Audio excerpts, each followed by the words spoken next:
الحمد لله نحمده ونستعينه ونستغفره ونؤمن به ونتوكل عليه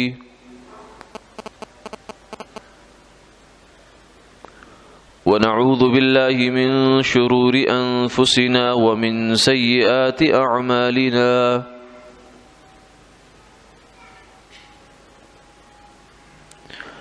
من يهده الله فلا مضل له ومن يضلله فلا هادي له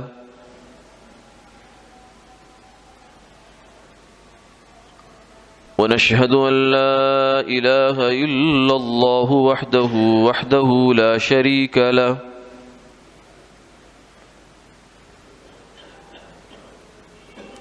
ونشهد أن سيدنا وسندنا وحبيبنا وشفيعنا ومولانا محمدا عبده ورسوله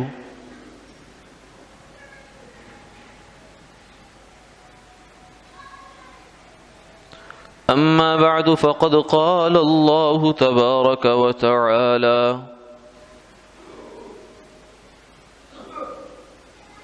يا بني آدم خذوا زينتكم عند كل مسجد وكلوا واشربوا ولا تسرفوا إن الله لا يحب المسرفين.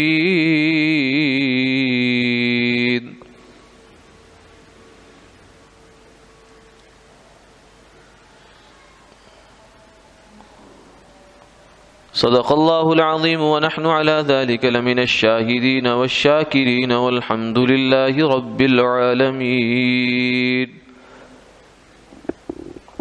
اللهم صل على محمد وعلى آله وصحبه وسلم.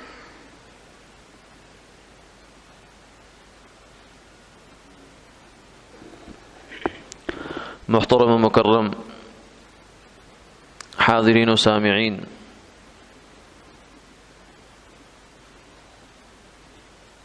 اللہ رب العزت کا پاک ارشاد ہے، یا بنی آدم، اے آدم کے بیٹو، خذوا زینتکم عند کل مسجد، ہر مسجد کے پاس اپنی زینت پکڑو، وکلوا واشربوا، اور کھاؤ اور پیو، ولا تسرفوا، اسراف مت کرو، بے شک اللہ اسراف کرنے والوں کو پسند نہیں فرماتے۔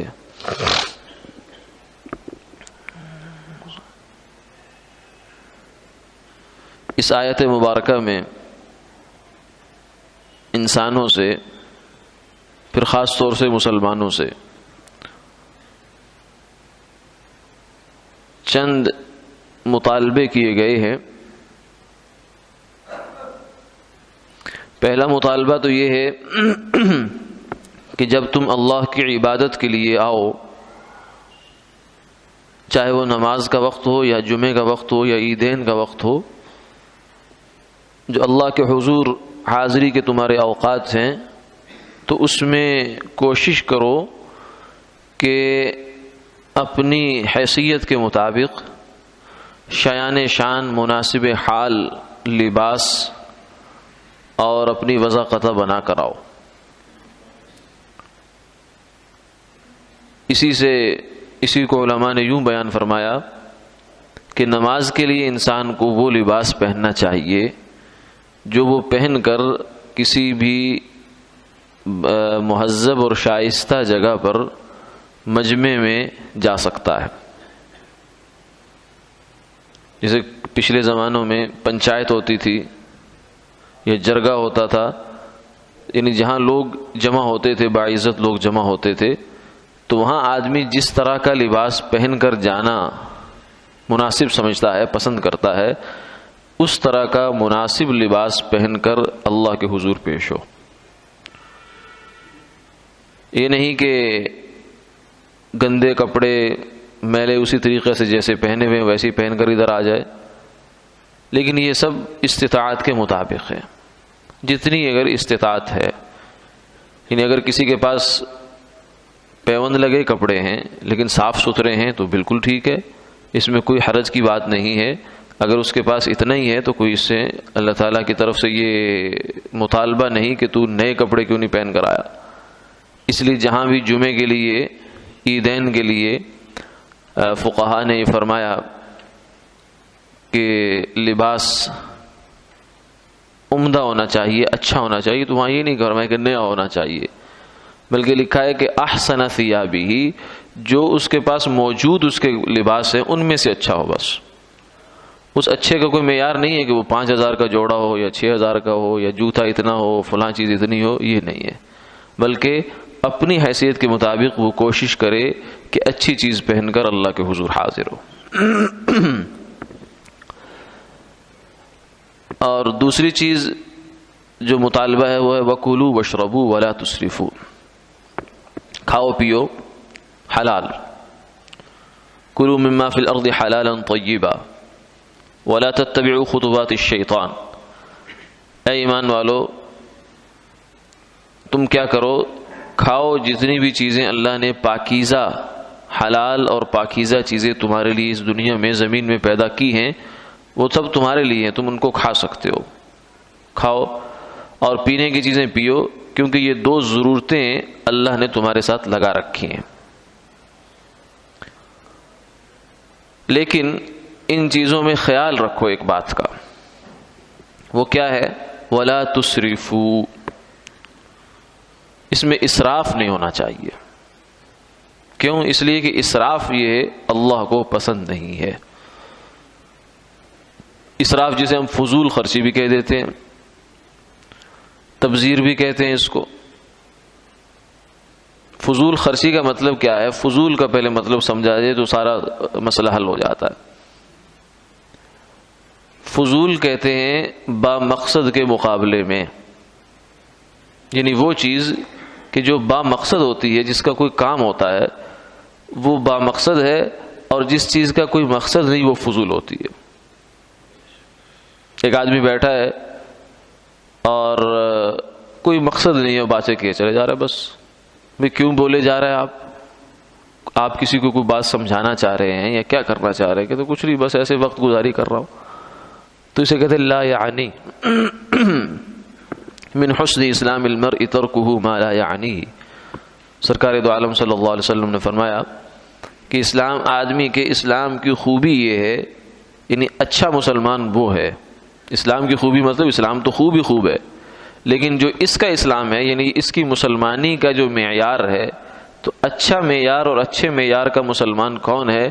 ترکہ ما لا یعنی، جو اپنی لا یعنی کو ترک کر دے، بے مقصد چیزوں کو زندگی سے خارج کرتا چلا جائے، چاہے وہ گفتار ہو، چاہے وہ کھانے پینے کی چیزیں ہوں، چاہے زندگی کی جتنے بھی ہمارے دائرے کار ہیں، اس کے اندر بے مقصد چیزوں کو نکال دے انسان۔ اتنی زیادہ اس کی زندگی با مقصد ہوتی چلی جاتی ہے اور لا یعنی سے نکل کر وہ یعنی میں داخل ہو جاتی ہے۔ ورنہ وقت تو دیکھیے اس انسان کا بھی کٹ رہا ہے جو صبح سے شام تک کوئی کام نہیں کر رہا، صبح اٹھتا ہے شام کو بستر میں چلا جاتا ہے، دن بھر کی اس کی اگر آپ دیکھیں کہ اس نے آؤٹ پٹ کیا نکالی ہے تو کوئی ایک صفر بھی نہیں ہے اس کے پاس۔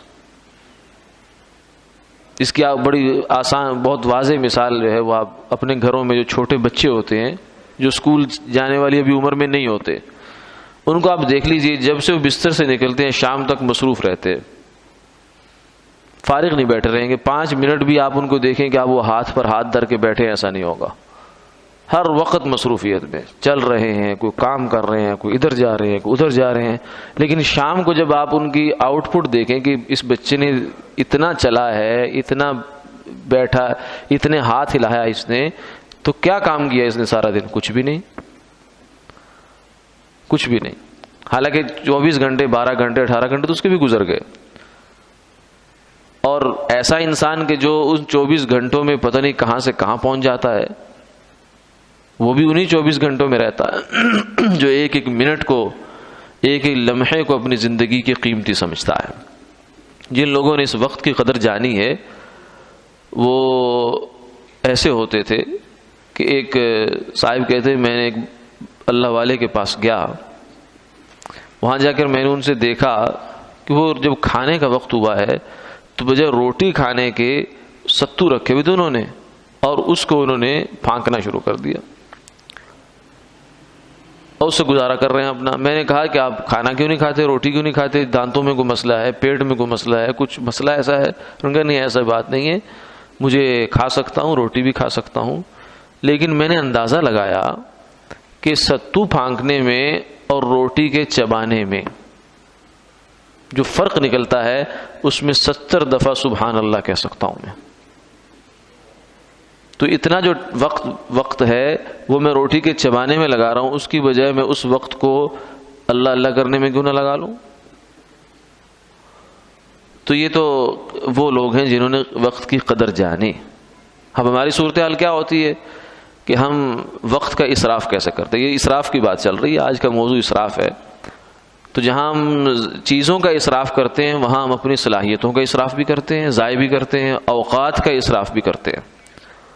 وقت کے ضائع کرنے کی دسیوں صورتیں ہیں ہمارے پاس، نئی سے نئی ایجاد کر رکھی ہے ہم نے، اور پھر اس کے بعد جو ہماری آج کل کا زمانے میں میڈیا ہے، چاہے وہ سوشل میڈیا ہے چاہے ہمارا آفیشیل میڈیا ہے، یہ دونوں مل جل کر ہمارے ساتھ اس کام میں بہت بڑا تعاون کرتے ہیں کہ آپ اپنے اوقات کو زیادہ سے زیادہ کیسے بیکار صرف کر سکتے ہیں، زیادہ سے زیادہ۔ یعنی ایک آدمی صبح سے شام تک اپنا اوقات کو اگر وہ دیکھے، اس کا تجزیہ کر لے، تو اس میں سے کتنا وقت اس کا جو ہے وہ ان چیزوں کی نظر ہو جاتا ہے۔ کتنے لوگ ہیں ہمارے صبح سے جناب اخبار آیا ہے، وہ پہلا صفحہ جو اس کی مین ہیڈنگ ہے وہاں سے شروع کرتے ہیں اس کو، اور کالم تک اور بقیہ تک اور جناب اشتہارات تک اور فلاں تک سارا مطالعہ کرتے ہیں، حالانکہ ان کا کوئی لینا دینا نہیں ہے اس کام سے، ان کو اس سے کوئی غرض نہیں، کیونکہ نہ وہ ملک کے سٹیک ہولڈر ہیں کہ جنہوں نے کوئی فیصلے کرنے ہیں کہ ملک کہاں جا رہا ہے کدھر جا رہا ہے، نہ کسی پارٹی کے وہ کوئی پالیسی میکر ہیں، نہ کوئی ان کا وہ ایسا کام ہے، بس اپنی ایک دلچسپی بنا رکھی ہے اور جناب پورے 2-2.5 گھنٹے جو ہیں وہ نکال دیے اسی کے اندر۔ حالانکہ ان کو اس سے کیا غرض، چاہے آپ 10 اخبار پڑھیں یا 20 اخبار پڑھیں، چینی تو آپ کو 100 روپے مل رہی ہے، یہ جو بھی ریٹ ہوگا ملک میں وہی ہوگا، آپ کے اخباریں پڑھ لینے سے کوئی حالات میں تبدیلی تو نہیں آ رہی، وہ تو جو آ رہی ہے سو آ رہی ہے۔ تو مقصد یہ ہے کہ آدمی اپنا وقت ضائع کر رہا ہے، وقت کا اسراف ہے۔ پھر اس کے بعد اگر وہ جناب اس کے پاس ٹی وی ہے جہاں اس نے سامنے لگا رکھا ہے، تو اس کو کیا ہو رہا ہے، بس چینل پہ چینل بدلتے جا رہا ہے، کبھی ادھر کبھی ادھر، کبھی ادھر کبھی ادھر، تو یہ سارا وقت ضائع ہوتا ہے، یعنی نتیجتاً آپ کے پاس کچھ بھی نہیں آتا۔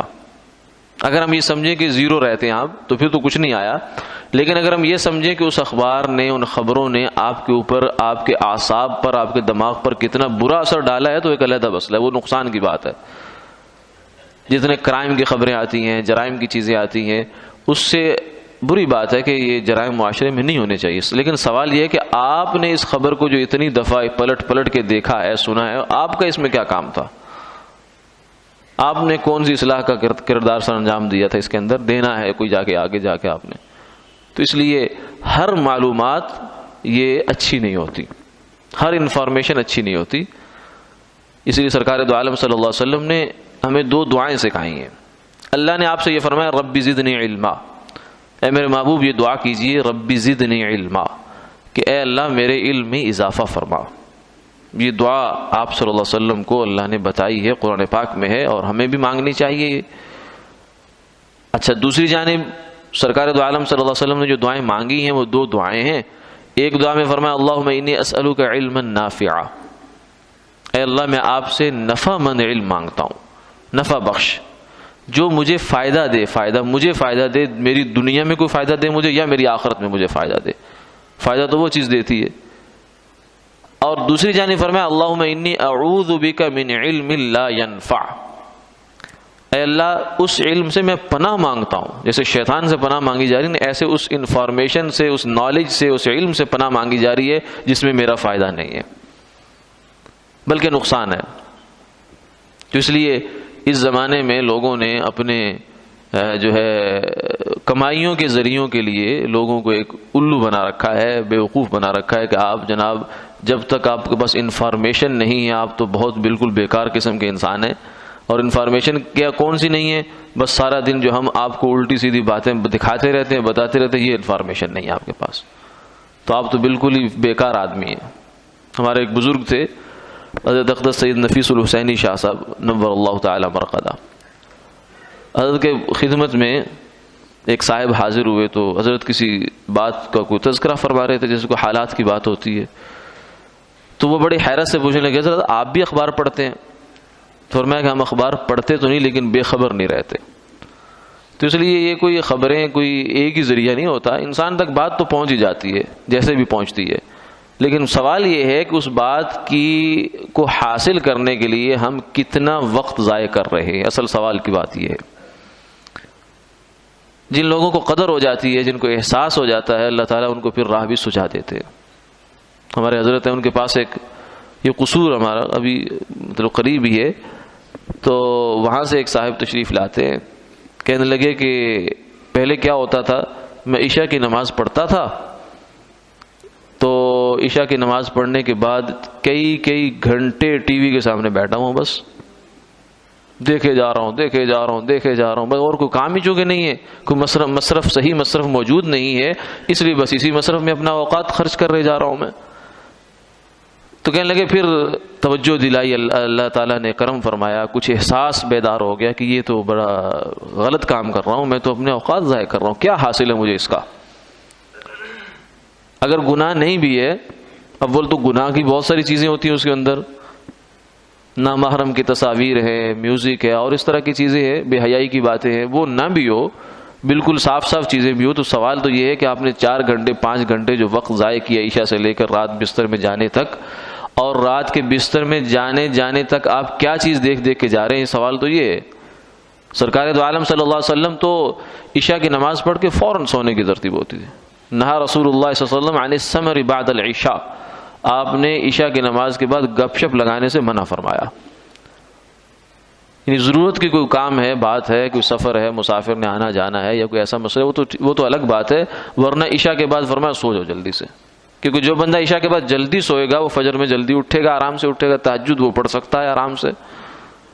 جو اپنی نیند کو لے گیا کہیں 2 ڈھائی 3 بجے تک، تو اس کے لیے فجر بھی نیند میں ہی پڑے گا. وہ حدیث پاک میں آتا ہے کہ جب آدمی رات سوتا ہے تو شیطان اس کی گدی پر 3 گریں لگاتا ہے. علیک لیل طویل، یہ پڑھتا ہے اور 3 گریں لگا دیتا ہے. کیا رات بہت لمبی ہے، سو جا. سو گیا. فرمایا جب وہ اٹھتا ہے اور اٹھ کر اللہ کا نام لیتا ہے تو 1 گرہ کھل جاتی ہے سستی کی. پھر جب وہ وضو کرتا ہے تو دوسری گرہ کھل جاتی ہے. پھر جب وہ فجر کی نماز باجماعت پڑھ لیتا ہے تو تیسری گرہ کھل جاتی ہے. فاصبح نشیط النفس، کہ وہ بالکل چاق و چوبان، چست اور بہت اچھے مزاج میں اٹھتا ہے، وہ اس کی صبح ہوتی ہے. اور جو انسان نہ اس نے فجر کے وقت اٹھا، نہ اس نے وضو کیا، نہ اس نے فجر کی نماز پڑھی، فاصبح کسلان خبیث النفس، سستی کا مارا ہوا اور بوجھل طبیعت، خبیث قسم کی اس کی نفس طبیعت ہوئی پڑی ہے، گندی سی ایک طبیعت پر مزاج میں آیا ہوا ہے، وہ جناب اس کی کیفیت ہے. تو جو بندہ فجر میں اٹھتا نہیں ہے تو وہ کیسے بیچارے کا دن آگے اچھا گزرتا ہے. اس لیے فرمایا کہ رات عشاء کے بعد جلدی سو جایا کرو. ہم نے ترتیبیں کچھ الٹ دی ہیں زندگی کی، جن میں سے ایک ترتیب یہ بھی الٹی ہے کہ اللہ نے دن بنایا تھا کام کے لیے، سورج کی روشنی ہمیں کھلی دی تھی کہ دن میں کام کرو. وجعلنا النہار معاشا وجعلنا اللیل لباسا، دن تھا گزارنے کے لیے، گزر اوقات کے لیے، اپنے کام کاج کے لیے، اور رات بنائی تھی لباس کے لیے. انہیں ڈھانپ لیتی ہے، اندھیرا آتا ہے، بس اب چلے جاؤ اپنے گھروں میں جا کر آرام کرو، سو جاؤ. وجعل اللیل تسکنوا فیہ، رات اس لیے بنائی تھی تاکہ تم اس میں آرام کرو. والنہار مبصرا، اور دن کو بنایا تھا تاکہ تم اس میں دیکھو کہ اللہ تعالیٰ نے کیا بنایا زندگی میں، کیا کام ہے ہمارے. لیکن ہم نے معاملات الٹ دیے. اب جناب 11-12 بجے تک تو ہم بستر سے مشکل سے اٹھتے ہیں، اور اس کے بعد پھر رات 12-1 بجے تک ہم دوبارہ بستر میں جاتے ہیں. جتنے بھی ہمارے جو سوشل گیدرنگ ہے، جو بھی چیزیں ہیں، وہ ساری ہماری رات میں چل رہی ہوتی ہیں، حالانکہ رات اللہ نے کسی اور کام کے لیے بنائی تھی. رات اس لیے بنائی تھی کہ ہم نے لباس بنا دیا ہے، اب آؤ اپنی کوئی آرام کرو، کوئی میرے سے راز و نیاز کو مناجات کرو۔ ہم تو کوشش لگاتے ہیں دن میں سارے کام کرنے کی، دن میں سارے کام نہیں ہوتے، رات اللہ تعالیٰ سے منظوریاں رات کو ہوتی ہیں، دن میں تو صرف اس پہ عمل ہوتا ہے۔ ہم چاہتے نہیں دن میں ہمارے سارے کام ہوں، رات ہم اپنے مشاغل میں صرف کریں۔ تو بہرحال عرض کرنے کا مقصد یہ تھا کہ وہ صاحب فرمانے لگے کہ میں عشاء کی نماز پڑھ کے کئی گھنٹے جناب اسی سکرین پر ضائع کر دیتا تھا۔ پھر خیال آیا، اور اپنے خیال میں بڑا اچھا کام کر رہا ہوتا ہے انسان، سمجھتا ہے میں بڑی انفارمیشن گین کر رہا ہوں، امریکہ کے فلاں پہاڑ پہ یہ پرندہ ہوتا ہے، پھر اس پرندے کے ہونے سے آپ کو کیا فائدہ ہے؟ ہوتا ہوگا کہ ساری جتنے دنیا کے پرندے ہیں آپ دیکھ لیں گے زندگی میں، سوال ہی نہیں پیدا ہوتا۔ تو کہاں جا کے آپ کی انتہا ہوگی؟ آپ جو جنرل نالج اتنا اکٹھا کر رہے ہیں، اس کی کوئی اینڈ بھی ہوگا یا کہ یہ چلتے ہی رہے گا؟ اگر آپ کھانا بھی چھوڑ دیں، پینا بھی چھوڑ دیں، دنیا کی انفارمیشن تو اتنی ہے کہ آپ 60 سال کیا 160 سال میں بھی پوری نہیں دیکھ سکتے، انتہائی نہیں ہے کوئی اس کی۔ تو کتنی مخلوقات ہیں، پھر ہر مخلوق کے اندر کیا کیا چیزیں ہیں، کیا کیا کہانیاں ہیں، انسان کہاں آ سکتا ہے اس تو پورا۔ اسی فرما اللہ انی اعوذ بک من علم لا ينفع، اے اللہ جو مجھے نفع مند علم ہے وہ عطا فرما دے، غیر نفع مند سے میری پناہ ہے، مجھے نہیں چاہیے وہ والا۔ تو آدمی اپنے خیال میں بڑا اچھا کام کر رہا ہوتا ہے، جناب دیکھے ہی جا رہا ہے، دیکھے ہی جا رہا ہے، دیکھے ہی جا رہا ہے، سوشل میڈیا کے اوپر، فیس بک کے اوپر ایک پوسٹ جا رہی ہے، پھر دوسری جا رہی ہے، پھر تیسری آ رہی ہے، پھر چھٹی آ رہی ہے، بڑی مفید معلومات آ رہی ہیں۔ 1 گھنٹے کے بعد ان صاحب سے پوچھے آپ نے کیا حاصل کیا، تو 0 بھی نہیں ہوتا اپنے پاس۔ یہ وہ وقت کا ضیاع ہے، اسراف ہے وقت کا، صلاحیتوں کا ہم جو کر رہے ہوتے ہیں۔ حالانکہ اتنا وقت آپ نے کوئی صورت سیکھ لی ہوتی، تو قرآن پاک کی ایک صورت سیکھی ہوتی تو کتنا ثواب ہوتا، ایک باب کا دین کا ایک باب سیکھ لیا ہوتا تو 1000 رکعت نماز نفل پڑھنے سے زیادہ ثواب ہوتا۔ کوئی ایک سورت کے حروف ہی ٹھیک کر لیے ہوتے کسی سے، سورہ فاتحہ کی تجوید ہی ٹھیک کر لی ہوتی، اتنا وقت ہم نے یہاں لگا دیا۔ تو یہ اوقات کا اسراف ہم کر رہے ہیں۔ تو وہ صاحب فرمانے لگے کہ میں ایسے رہتا تھا، پھر اللہ تعالیٰ نے مجھے تنبیہ کی، تو اب میں کیا کرتا ہوں، میں نے نفس کے ساتھ جنگ کی ہے۔ میں نے کہا تو نے مجھے اتنا عرصہ بڑا ذلیل کیا، مطلب وقت ضائع کرتا رہا میرا، اب میں تیرے ساتھ کوئی اور کہانی کرتا ہوں۔ میں نے وقت نوٹ کیا، جتنا وقت میں پہلے سکرین کو دیا کرتا تھا، ٹی وی کو دیا کرتا تھا عشاء کے بعد، اتنا وقت میں قرآن پاک کی تلاوت میں لگاتا ہوں، اور اسی تلاوت کے بعد میں بستر پہ جاتا ہوں۔ سرکار دو عالم صلی اللہ علیہ وسلم کا معمول بھی ہے، آپ عشاء کی نماز کے بعد سورہ الف لام میم سجدہ، سورہ تبارک الذی اور کچھ صورتیں مختصر پڑھ کر اپنے اوپر دم کر کے جسم پر آپ آرام کے لیے تشریف لے جاتے تھے۔ سنت طریقہ جو ہوتا ہے، دائیں کروٹ پہ انسان لیٹے آرام کرے، تو یہ تو ہوا۔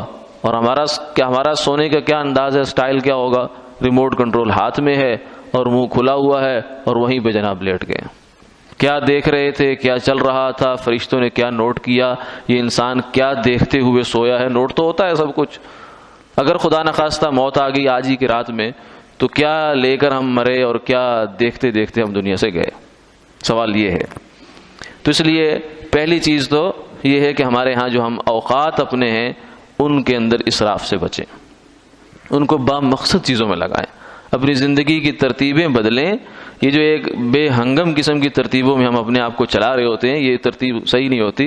یہ لوگوں نے ہمارے سے پیسہ کمانے کے لیے ہمیں الو بنا رکھا ہوتا ہے بہت سے کاموں میں، ہمارا کوئی اس میں فائدہ نہیں ہوتا۔ وہ کہتے ہیں جناب یہ بھی دیکھو جی، یہ بھی دیکھو جی۔ بھائی کیوں دیکھوں بھائی، میرا اس میں کیا مطلب کی بات ہے کہ میں یہ بھی دیکھوں، میں یہ بھی دیکھوں؟ مجھے تو جو مطلب ہے وہ اپنے کام سے ہے۔ میری ذمہ داری کہاں تک ہے؟ میری ذمہ داری سب سے پہلے یہ ہے کہ میں اللہ کے فرائض پورے کر رہا ہوں کہ نہیں کر رہا ہوں۔ سوال تو یہ ہے۔ 5 نمازیں میرے ذمہ فرض ہیں، زکوٰۃ سالانہ فرض ہے میرے ذمہ، رمضان کے روزے ہیں وہ ادا کر رہا ہوں نہیں کر رہا۔ پھر میرے ساتھ کچھ حقوق وابستہ ہیں، بیوی کے، بچوں کے، ماں باپ کے، بہن بھائیوں کے، اور پھر اس کے بعد اگلا دائرہ ہے خالہ، ماموں، چچا جو محرم رشتہ دار ہیں ان کے، پھر کچھ پڑوسی ہیں، پھر کچھ دوست ہیں، کچھ کلیگ ہیں۔ یہ ان سب کے یہ وہ ذمہ داریاں ہیں جو براہ راست مجھ سے متعلق ہیں۔ سوال تو مجھ سے ان کا ہونا ہے کہ تم نے اس میں کیا کیا بھائی، یہ تو بتاؤ۔ مجھ سے یہ سوال نہیں ہونا کہ جناب براہ راست، یہ میرا سوال نہیں ہے کہ امریکہ کے فلاں شہر میں کیا ہوتا رہا، ہوتا رہا تو ہوتا رہا، یا فلاں جھیل جو ہے وہ اتنی گہری ہوتی ہے، بڑی اچھی انفارمیشن ہے، بھائی اس کا آپ کی زندگی سے کیا تعلق ہے؟ آپ سے قبر میں نہیں سوال ہونا اس کا، آپ سے حشر میں اس کا سوال نہیں ہونا، آپ کی زندگی پر اس کا کوئی اثر نہیں ہے۔ الٹا اثر تو ہو سکتا ہے کیونکہ آپ نے اتنا وقت ضائع کیا۔ کتنے لوگ ایسے ہیں کہ جو دکان بنائی، تجارت کا جگہ بنائی، مرکز بنایا، اور وہاں کیا کیا، چونکہ ابھی آج کل گاہک نہیں آ رہا لہذا ٹی وی لگا لو، تو نتیجہ کیا ہوا، وہ گاہک آتے ہی نہیں ہے پھر۔ کیوں؟ اس لیے کہ جو رزق ہے نا انسان کا، یہ اس کی طلب پر اللہ کی جانب سے اللہ کو ترس آتا ہے، رحم آتا ہے تو رزق آتا ہے۔ اللہ کی جانب سے تو رزق کا فیصلہ ہونے جا رہا ہوتا ہے، یہ صاحب آگے غافل بیٹھے ہوتے ہیں، ان کو اس کی فکر ہی نہیں، کہتے اچھا بھی ایک اوور اور دیکھ لوں بس پھر گاہک کو دیکھتا ہوں۔ کیا لا یعنی چیزوں میں ہم لگے ہوئے ہیں، یہ کھیل ہے، یہ کود ہے، یہ فلاں ہے، یہ فلاں ہے۔ کھیل کود کا تو کھیل کود تو ویسے ہی کھیل کود کھلنڈرے لوگوں کے کام ہوتے ہیں، با مقصد آدمی کا اس سے کیا تعلق ہے کہ وہ جناب اسی کے اوپر وقت ضائع کیا جا رہا ہے، پورا پورا دن ضائع کیا جا رہا ہے۔ اچھے اچھے مہذب لوگ سفید داڑھیوں والے ٹی وی کے سامنے کھڑے ہوتے ہیں، کیا ہو رہا ہے، ایک اوور دیکھ کے بس آ رہا ہوں، گھر سے بھیجا ہے کہ جناب سودا لے کر آؤ، مہمان آئے ہوئے ہیں، چائے پکڑی ہے، کہتے بس تھوڑی دیر میں آتا ہوں۔ تو یہ وہ ایک مصیبت ہے، جو پریشانی کی چیز ہے جو ہمارے اوپر مسلط ہے، جس کے اندر ہم ہیں، لیکن اس سے نکلنا چاہیے۔ یہ اچھی بات نہیں ہے، یہ اچھی بات نہیں ہے، یہ اپنے اوقات کا ضیاع ہے، اسراف ہے۔ پھر اس کے بعد آگے جو ہے وہ بھی درجے ہیں، لیکن سب سے آج کی نشست میں انشاءاللہ یہی بات عرض کرنی تھی کہ اپنے اوقات کو زیادہ سے زیادہ اچھے مشاغل میں صرف کرنے کی ہم کوشش کریں۔ جن لوگوں نے کر لیا، حقیقت پا لی، اس لیے کہ سرکار دو عالم صلی اللہ علیہ وسلم نے فرمایا کہ جنتی جب جنت میں چلے جائیں گے، جنت وہ جگہ ہے جہاں جا کر افسوس نہیں ہوگا کسی چیز کا۔ دنیا کے جتنے غم ہیں، جتنی پریشانیاں ہیں، جتنی مصیبتیں ہیں، جتنی تکلیفیں ہیں، سب ختم ہو جائیں گے وہاں۔ حتیٰ کہ ایک آدمی کے پاس یہ بھی فرمایا کہ اگر دنیا میں اس کی مثلا 100 سال 200 سال زندگی رہی، ایک دن بھی اس پر سورج راحت کا نہیں چڑھا، پریشانی مصیبت تکلیف تنگی یہ رہا، لیکن مر گیا، جنت میں پہنچا تو جنت کی ٹھنڈی ہوا کا ایک جھونکا آیا، سب بھول گیا اس کو۔ یہ تو ہم دنیا کے مشاہدہ کرتے ہیں، دنیا میں جب انسان کو برے وقت سے گزر چکا ہوتا ہے تو اس کو اس کی مشقت یاد نہیں رہتی، بلکہ اس کو پھر وہ کہتا ہے وہی وقت اچھا ہوتا تھا۔ سردی زور کی پڑ رہی ہے تو کہتے ہیں گرمی بڑی اچھی ہوتی تھی، جب گرمی زور کی پڑے گی کہیں گے سردی بڑی اچھی ہوتی تھی۔ تو انسان جس چیز میں ہوتا ہے وہ اس کا احساس ہوتا ہے، پچھلی کا اس کو بھول چکا ہوتا ہے۔ تو جنت میں جا کے فرمایا احساس جو ہے نا، ہمیں پچھلی کسی چیز کے چھوڑنے کا قلق اور افسوس نہیں ہوگا، ہاں ایک چیز کا ہوگا، ایک چیز بتائی ہے آپ صلی اللہ علیہ وسلم نے کہ اس کا افسوس ہوگا۔ وہ کون سی چیز ہے؟ وہ ہمارا وہ وقت ہے جو اللہ کی یاد سے غفلت میں گزر گیا، وہاں افسوس ہوگا، کیونکہ وہاں جا کے اندازہ ہوگا کہ ہمارے پاس یہ جو وقت اللہ نے دے رکھا تھا، 24 گھنٹے میں دیے تھے، زندگی کا ایک دورانیہ دیا تھا، کتنا قیمتی تھا یہ۔ اسی لیے یہ فرمایا نا کہ یہ دنیا کی زندگی ویسے تو بڑی گھٹیا ہے آخرت کے مقابلے میں، وَالْآخِرَةُ خَيْرٌ وَأَبْقَىٰ، آخرت کے ساتھ تو اس کا کوئی مقابلہ ہے ہی نہیں جو جنت کی زندگی ہے۔ لیکن ایک اعتبار سے یہ دنیا کی زندگی جنت کی زندگی سے بھی اچھی ہے، ایک پہلو ایسا اس میں۔ وہ پہلو کیا ہے؟ وہ پہلو یہ ہے کہ اس دنیا کی زندگی میں آپ کے پاس آگے سے آگے بڑھنے کا، نیکی کے میدان میں آگے سے آگے جانے کا کھلا موقع ہے، کوئی پابندی نہیں ہے کسی قسم کی بھی کہ بیلنس ختم ہو گیا اب آپ مزید نیکی نہیں کما سکتے، آج آپ کا جتنا چارج تھا ختم ہو گیا، یہ نہیں ہوگا۔ نہیں، ایک دن میں آپ 10 قرآن پڑھیں، 1000 نفل پڑھیں، کون روکتا ہے؟ پڑھنے والوں نے پڑھے ہیں، ہم پرانے بزرگوں کے واقعات کتابوں میں پڑھتے ہیں کہ جناب اتنے قرآن پڑھ دیے، اتنا یہ کر دیا، اتنا وہ کر دیا، وہ اس وقت کی قدر جانی ہے انہوں نے۔ تو آپ نے فرمایا کہ ہاں ایک افسوس ہوگا جنت میں جا کر کہ وہ وقت جو میرا بغیر اللہ کی یاد کے گزر گیا، کاش نہ گزرا ہوتا، کاش نہ گزرا ہوتا۔ تو اس لیے کیونکہ ایک سبحان اللہ کہہ دیا نا، دیکھیے جنت میں ایک درخت لگتا ہے، ایک درخت، اور درخت کے بارے میں کہا جنت کا اتنا ہے کہ 500 سال عربی نسل کا گھوڑا دوڑتا رہے اس کا سایہ ختم نہیں ہوتا، اتنا بڑا ایریا ہے۔ اور جنت کے ایریے کی قیمت کتنی ہے یہ بھی بتا دی ہے، فرمایا کہ لَمَوْضِعُ صَوْتِ أَحَدِكُمْ خیر مما فی الدنیا، کہ جنت کے ایک کوڑے کے برابر جگہ، کوڑا کتنا ہوتا ہے مطلب 2 فٹ 1.5 فٹ اتنا ہوتا ہوگا، چمڑے کا ہوتا تھا، وہ جس جگہ ڈال دیا آپ نے، مربع فٹ کر لیجیے اس کو، زیادہ سے زیادہ 1 مرلہ جگہ بھی نہیں بنتی، مرلہ تو بہت دور کی بات ہے۔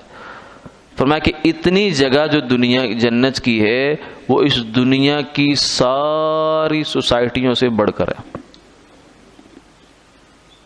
کسی آدمی کو یہ کہا جائے کہ آپ جناب ایسا کریں کہ 1 گھنٹہ بس بیٹھ جائے یہاں اور یہ میں آپ کو ایک ذکر بتا رہا ہوں، ورد بتا رہا ہوں، یہ پڑھتے رہیں، آپ کو بحریہ ٹون کے فلاں فیز میں ایک پلاٹ مل جائے گا۔ وہ کہے گا کوئی بات نہیں، 10 گھنٹے کو مل پڑتا ہوں۔ کیوں؟ اس لیے کہ یہاں اس نے بحریہ ٹاؤن دیکھ رکھا ہے، اس کا پلاٹ بھی دیکھا ہوا ہے، اس کی اہمیت بھی اس کو پتا ہے، اور ادھر وہ کہتا ہے 1 گھنٹہ یہ تو کچھ بھی نہیں، 10 کا ہو تو پھر بھی لگاتا ہوں، یہ تو بہت تھوڑا ہے۔ لیکن وہاں کی جو بات ہے وہ جنہوں نے دیکھی ہے ان کو تو بڑی قدر ہے، لیکن ہم نے چونکہ دیکھی نہیں ہے اور جنہوں نے دیکھا ہے ان پر ہمیں شاید پورا یقین نہیں ہے، اس لیے ہم سستی کر جاتے ہیں۔ ہم کہتے ہیں بس ٹھیک ہے یہ دنیا ٹھیک ہے، آگے کی دیکھی جائے گی، اللہ غفور الرحیم۔ بھائی اللہ غفور الرحیم تو ہے، اللہ کی مغفرت تو اتنی ہو جائے گی کہ آپ کو جنت کے دروازے میں پہنچا دیا، جہنم سے نکال دیا۔ سوال تو یہ کہ آگے کیا ہوگا، آگے جو جنت کی کمائیاں ہیں، جیسے دنیا میں بڑھنے چڑھنے کے جذبے ہوتے ہیں، وفی ذالک فلیتنافس المتنافسون، اللہ فرماتے ہیں کہ نہ دنیا میں کیا مقابلے بازیاں کرتے ایک دوسرے سے، یہ کون سی مقابلے کی جگہ ہے؟ مقابلہ کرنا ہے تو یہاں آؤ، جنت میں آؤ مقابلہ کرنے کی۔ حضرات صحابہ کی زندگی میں ہم دیکھتے ہیں، صحابہ کی زندگی میں آپ کو دنیا کے مقابلے بازی نظر ہی نہیں آئے گی کہیں۔ کیا آپ نے دیکھا ہو کہ سیدنا ابو بکر صدیق رضی اللہ عنہ نے 3 منزلہ مکان بنایا تو عمر نے فرمایا کہ میں 5 بنا کے چھوڑوں گا۔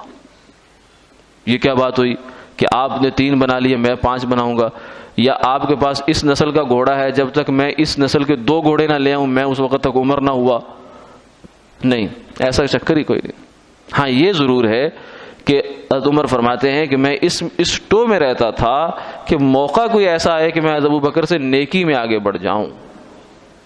اسی لیے جب تبوک کا موقع آیا حضور نے فرمایا کہ لاؤ مال بھائی، تو حضرت عمر کہنے لگے کہ میں بڑا خوش ہو گیا اندر اندر کہ آج وقت اچھا آ گیا ہے کہ میں نکل جاؤں گا آگے۔ کیوں؟ اس لیے کہ میرے اس وقت کچھ معاشی حالات اچھے تھے، کچھ مالداری میرے پاس تھی، حضرت ابو بکر صدیق کے تھوڑے تھے۔ تو فرماتے ہیں کہ میں نے کیا کیا، اپنے حساب سے میں نے آدھا مال الگ کیا اور حضور کی خدمت میں لے گیا، اور بہت تھا، وہ مقدار کے لحاظ سے بہت تھا، لیکن ابو بکر صدیق رضی اللہ عنہ جب اپنا مال لے کر آئے تو حضور نے فرمایا کہ گھر میں کیا چھوڑ کے آئے ہو؟ سوال ہی بدل دیا، کیا چھوڑ کے کیا آئے ہو؟ تو میں نے کہا یا رسول اللہ آدھا مال چھوڑ کے آ گیا۔ فرمایا ابو بکر تم؟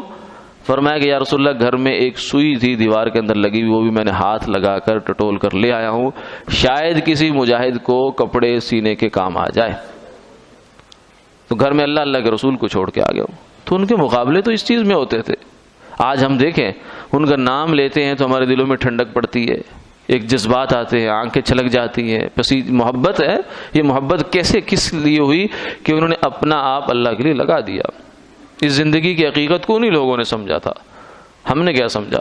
سیدنا ابو عبیدہ بن جراح رضی اللہ تعالیٰ عنہ فاتح شام ہیں، امیر تھے۔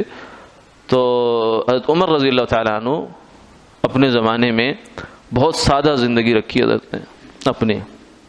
جب شام کے سفر میں بیت المقدس کے فتح کے لیے تشریف لے گئے تو وہاں سب اپنے صحابہ جو ساتھی تھے ان کے خیمے دیکھ رہے تھے کہ کہیں ایسا تو نہیں کہ یہ میرے سے دور ہونے کے بعد انہوں نے اس دنیا سے دل لگا لیا ہو، ملک فتح ہو رہے ہیں، شام فتح ہو رہا ہے۔ شام وہ تھا جو بہت بڑی سلطنت تھی اس زمانے کی، بہت بڑی، تو کہیں انہوں نے سونے چاندی سے، مال و منال سے، مکانوں سے، ان چیزوں سے دل تو نہیں لگا لیا کہیں؟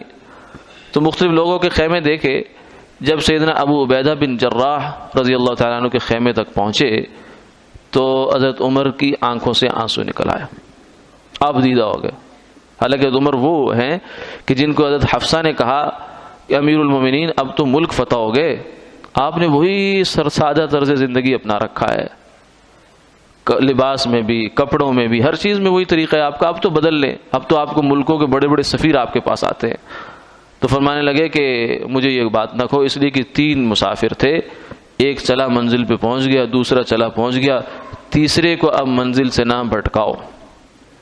یعنی حضور اپنے راستے پہ گئے، ابو بکر گئے، تو میں اب تیسرا میں ہوں، تو اب مجھے اس سے نہ بھٹکاؤ، میرے لیے یہی طریقہ ٹھیک ہے۔ مسجد نبوی شریف کی تعمیر ہو رہی ہے اور اس کے جو گارہ بنا رہے ہیں وہ خود اس کے اندر کھڑے ہو کے بنا رہے ہیں۔ سفیر آ رہے ہیں ادھر سے، ایران کا فلاں ملک کا سفیر آ رہا ہے، تو آ رہا ہے تو بھئی آ رہا ہے۔ تو مسلمان جب اندر سے مضبوط ہو تو پھر اسے یہ ان چیزوں کی ٹیپ ٹاپ کی ضرورت نہیں ہوتی۔ وہ لوگ چونکہ اندر سے مضبوط تھے، ایمان تھا ان کے پاس۔ ہم اندر سے کھوکھلے ہوتے ہیں تو ہم کہتے ہیں ہم دنیا سے کافر کو روب ملے ہیں۔ کافر دنیا سے روب میں کہاں آئے گا؟ تمہارے سے زیادہ، اس سے 10 گنا زیادہ اس کے پاس دنیا ہے، وہ تمہارے روب میں کہاں سے آنے والا؟ تو اس لیے جب ان کے خیمے میں پہنچے تو حضرت عمر بھی آپ دیدہ ہو گئے کہ ابو عبیدہ تو نے اتنا سادہ طرز زندگی رکھا ہوا ہے۔ اس فرمایا کہ سچ کہا ہے رسول اللہ صلی اللہ علیہ وسلم نے، امین هذه الامہ، ابو عبیدہ بن جراح اس امت کے امین ہیں۔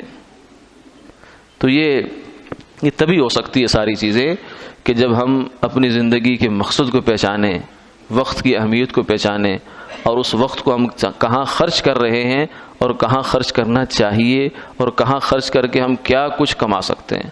تو یہ تو چلو یہ ہوگا نا کہ ہم عبادت میں نہیں لگا رہے، چلو دنیا ہی کما رہے ہیں، وہ بھی ایک چلو کام ہے۔ سوال تو یہ ہے کہ ہم اس وقت کو ضائع کر رہے ہیں، لا یعنی مشاغل میں صرف کر رہے ہیں۔ اللہ تعالی ہماری حفاظت فرمائے، ہمیں سمجھ عطا فرمائے، آمین آمین یا رب العالمین۔